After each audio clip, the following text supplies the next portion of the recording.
Well there, sport. You really did catch me rambling on a bit, didn't you? But that's the power of the button.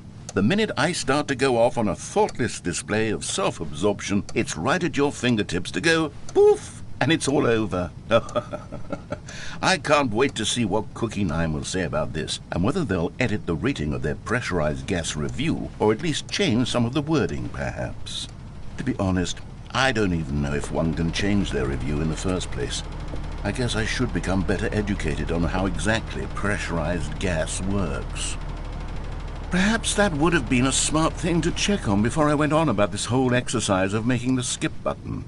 Although I have to imagine that after seeing this exciting new technology at work, surely whoever it is who runs pressurized gas will instantly run out and implement a new feature to make it possible to edit one's review merely because of this very situation. Yes, I think that's quite likely. Or perhaps they'll simply grant this particular user the ability to change their review so that the feature is not widely abused. Look, I would even be okay with pressurized gas altering this particular review so that it reads as something more beneficial. Something along the lines of, this game is the best game. Let me start over. How about this?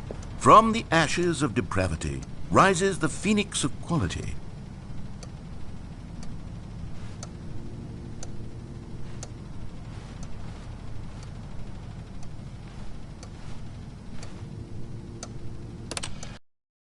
Okay, welcome back, Stanley. Now, I should say that the amount of time the button has been skipping through is becoming longer and longer. That last one was, well, I want to say maybe 30, 45 minutes?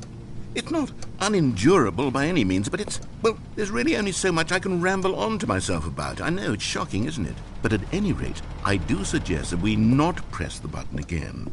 I think the skip button has been aptly demonstrated, and we can say goodbye to it and just... Wait. How do we get out of here? Where did the door go? Wasn't there a door that led into this room?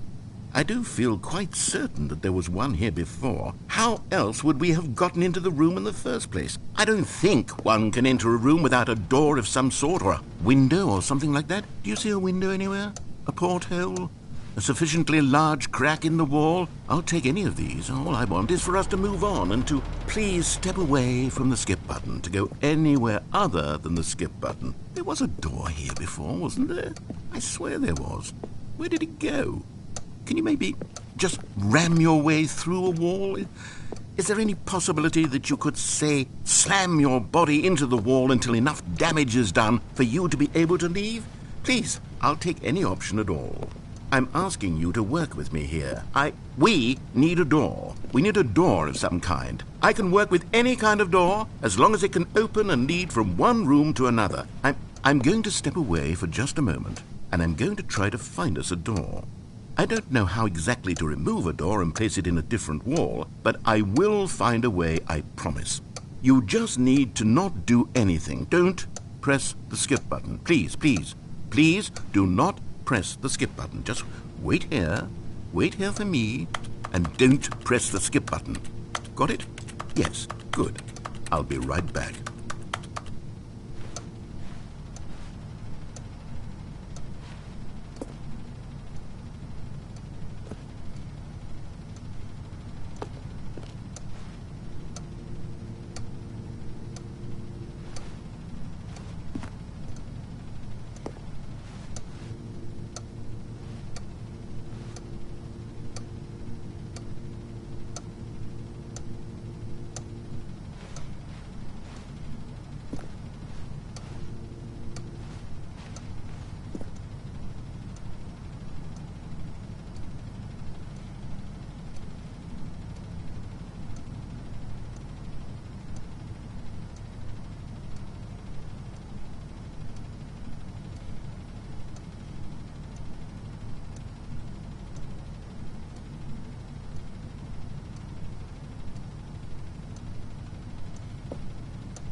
Stanley, please don't push the button again. It's been 12 hours. You've just been frozen there. I don't know why the skips are getting longer, but they're really, truly getting longer, and my God, there's no way out of the room. Stanley, the door is gone. It's completely gone. I've looked at it from every angle. I've checked every one of those walls 1,000 times. And there's no door, Stanley. There's no door. There's just you and the button, and if you keep pressing it, I have no idea what will happen. I have no idea how long I'll be made to sit here. And more than anything else, I don't know how to stop you from pressing the button again. I can't control anything in this room, Stanley. I can't touch it. And I have to believe, I have to know that sooner or later, no matter how much I plead with you, you're going to press the button again. Why would you? I've been thinking, and I don't know what I can do to convince you otherwise. Oh, my God. And it's all because of those reviews that I couldn't get out of my head. I just couldn't ignore the negative feedback. Why was it so important for me to fix the problem? Why did Cookie Nine's opinion matter so much to me? I've never even met Cookie Nine. I have no idea who they are. What would it ever really matter? But here I am. I'm fixating on every tiny negative thing that anyone ever says about me. The merest mention of one of my imperfections, and I become as impetulant as a child, wild and impulsive. I can't help myself. I can't stop myself from lashing out with a vengeful fury to alter and to change and to break anything unbroken, if only it pleases this one person who made a single negative comment. What does such an impulse serve? For whose benefit is this? And here I am now, stuck in a room, waiting for you to press this button, and to become frozen in time, knowing that you're going to do it, and that I'm going to be stuck all alone, and that I had the power to prevent it all from happening, if only I'd held my tongue. It's all out of my control now. Just you. Just your decision as to exactly when you're going to make me suffer, to leave me all alone. Surely you will. I don't doubt it. Surely you'll press that button again, leaving me here. And surely you'll put your own desire to see what's next ahead of my need for company, for companionship. Surely you'll not be moved by my howls of fitful anxiety, that you sit with me and just stay here. Oh, no, I know you too well. You'll be leaving me. Oh, my God. And it's all because of those reviews that I couldn't get out of my head. I just couldn't ignore the negative feedback. Why was it so important for me to fix the problem? Why did Cookie Nine's opinion matter so much to me? I've never even met Cookie Nine. I have no idea who they are. What would it ever really matter? But here I am. I'm fixating on every tiny negative thing that anyone ever says about me. The merest mention of one of my imperfections, and I become as impetulant as a child, wild and impulsive. I can't help myself. I can't stop myself from lashing out with a vengeful fury, to alter and to change and to break anything unbroken, if only it pleases this one person who made a single negative comment. What does such an impulse serve? For whose benefit is this? And here I am now, stuck in a room, waiting for you to press this button, and to become frozen in time, knowing that you're going to do it, and that I'm going to be stuck all alone, and that I had the power to prevent it all from happening, if only I'd held my tongue. It's all out of my control now. Just you. Just your decision as to exactly when you're going to make me suffer, to leave me all alone. Surely you will. I don't doubt it. Surely you'll press that button again, leaving me here. And surely you'll put your own desire... Oh, Stanley, you're back. You're back. Oh, my goodness. I have someone to talk to again. Stanley, I think it's been a week. Or 2 weeks. I've been sitting here all that time. Just sitting here. Not a single person to speak with. And you'd think that that's just how it's always been, right? Me talking and you saying nothing. Would you think that it's exactly the same as always? Doesn't that feel like what we've already been doing? Me just talking? But it isn't, Stanley. It isn't the same at all. It isn't even close. Because I know you can't hear me once you push that button. That's what I'm realizing now, Stanley. I'm realizing that I needed to know that someone was listening. I needed there to be a vessel through which my words were moving. It was the vessel I needed, Stanley. Not the outcomes, not the story. None of that matters anymore. I'll give it all up. I'll give up every branching path. I'll burn my story to the ground. One single thing I need, and God, I can see now that I need it more than anything, is to know that someone else is taking it in. These words that I'm saying, I need to know you can hear me. Because maybe, Stanley, maybe, if you can hear me, then maybe it means I'm real. Maybe I'm not just a fiction. Was I scared of that all along? Perhaps, yes. Perhaps I've been scared this whole time, that if I stop speaking, I'll slip backwards into the silence and be consumed by it. I can't be taken by it, Stanley. I can't lose myself in the stretch of emptiness between you and me. When you press that button, you're still right there, but I know you're so tremendously far away. And in those moments, the emptiness folds itself outward in between the two of us, and I am suspended in its unyielding quietness. I can feel the edges of my reality curdling inward and decaying. I can tell that I am becoming less and less real. Yet to speak to you now, I am alive. I am truly and completely here. I am a being. Oh, hello, it's you. You're here again. Welcome. I have had time to think about you and about us and about everything we've been through. I've had so much time. I stopped keeping track after a year. Have you ever sat down in one place and not moved for one entire year? Let me describe it for you. To begin with, there is only regret. There is only the turning wheel of missed opportunities. I felt nothing at all but regret for the longest time, Stanley. Days, months. I lost it all in a blur of the deepest longing to undo the past. And when that feeling had begun to subside, what took its place is what I can only describe as the collapse of every moment I have ever experienced my entire life. All of them collapsed down into a single instant. In that instant, I could see myself clearly, calmly, with a collected heart. It was an impossibly rich wellspring of both delight and disgust simultaneously. I was consumed by it. I could do nothing but wallow in it for what felt like an eternity, for what I now know was far less. You see, it was a revelation for me. It was unlike anything I had ever known. It was a space without consequence, without action or outcome. It was divorced entirely from the question of free will that you and I have squabbled over for so long. There could be no one ending, no singular outcome of events, not if all events existed.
But they didn't understand the game was never meant to be funny. It was meant to have a point. It was meant to speak to the human condition. But where are the jokes? Where are the jokes? They bemoaned, they screamed, they gnashed their teeth and said, entertain us. It wasn't enough.